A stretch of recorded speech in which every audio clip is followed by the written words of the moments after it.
Satu perkara dalam proses penyelidikan dan satu perkara lagi dalam tahap penuntutan atau sidang. Pernyataan itu disampaikan Nilawati yang belum lama ini mengikuti prosesi pesejuk dirinya sebagai Kepala Kejaksaan Negeri Aceh Barat Daya menggantikan Abdul Qadir yang menjadi Kajari Belitung Timur. Nilawati dipesejuk bersama dengan suami di pendopo Bupati Aceh Barat Daya.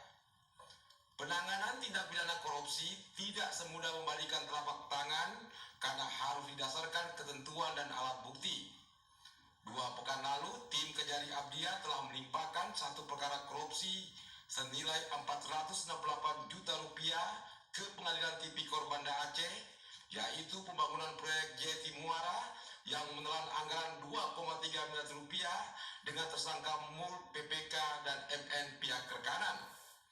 Menurut Nilawati, dalam menangani perkara korupsi sangat diperlukan ketelitian, terutama pembuktian yang akurat dan pendukung, guna menghindari perkara itu gagal dalam penuntutan di pengadilan. Dari 2 tim kita sudah Aceh untuk sidang yang perkara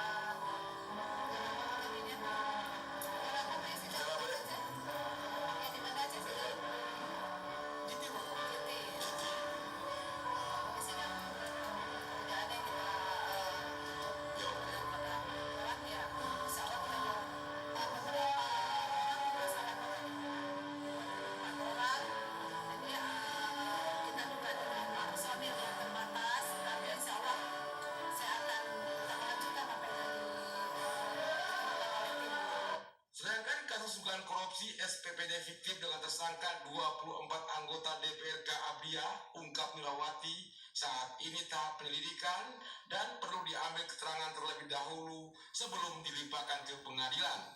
Tim Liputan TVRI melaporkan.